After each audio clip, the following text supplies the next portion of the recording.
Morning. Well, it's barely before morning. It's still morning, barely before noon. Well, I am thankful for an opportunity to steal a few minutes to share Psalm 95 with you. I had a wonderful time out golfing first thing at daybreak this morning and putting some things together here at our kids' house.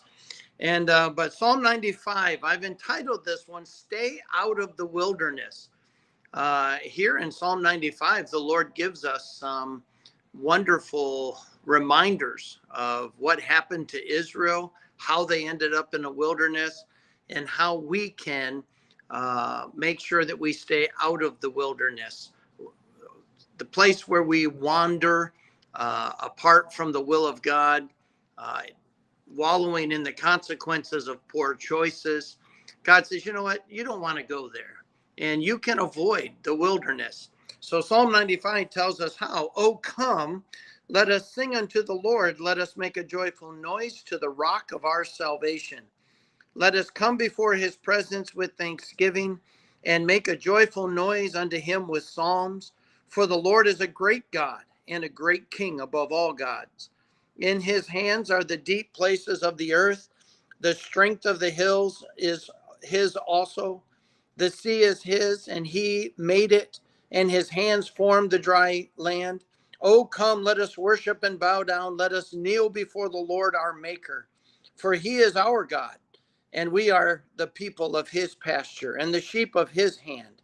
Today, if you will hear his voice, harden not your heart, as in the provocation, as in the day of temptation in the wilderness, when your fathers tempted me, proved me, and saw my work.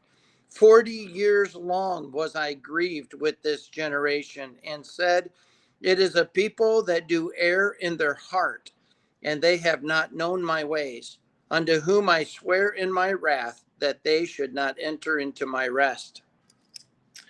Well, here he reminds us that part of the way to stay out of the wilderness is to do the right things.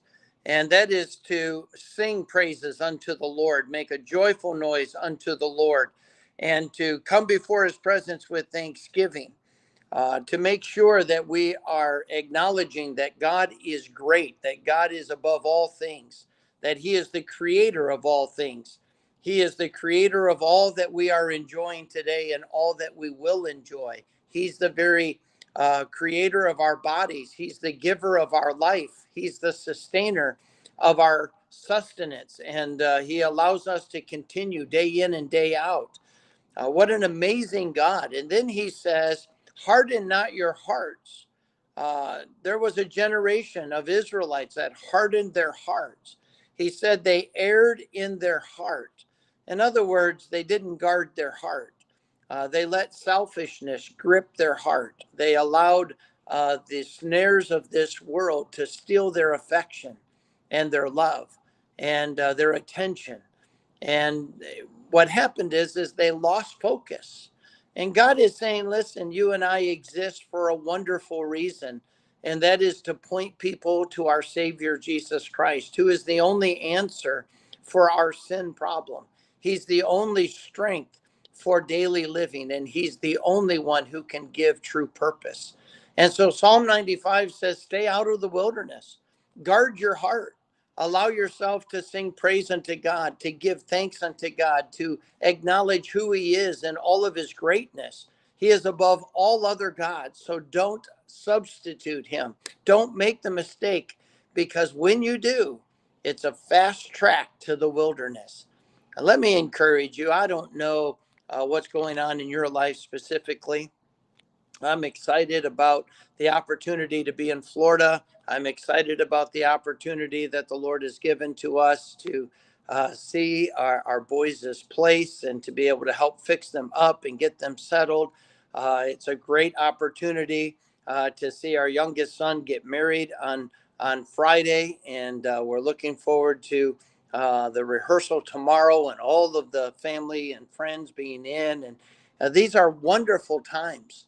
But we are here first and foremost to point people to our Savior, to give them a right opinion of our Savior, to help them to see how much we love him, respect him, adore him. And we do that when we sing praise unto him. We speak much of him, and we are thankful to him. And so let me encourage you, stay out of the wilderness. You do that by doing the right things and not hardening your heart, not letting your heart chase after other gods, staying focused as to why we are really here. And so maybe you need to rein in your focus today. Maybe you need to discipline your affections. Maybe you need to sing praise and spend a little time thanking God so that you're not so critical or complaining. Whatever it is, spend some time with God today and stay out of the wilderness. God bless you. I'll look forward to seeing you again tomorrow. God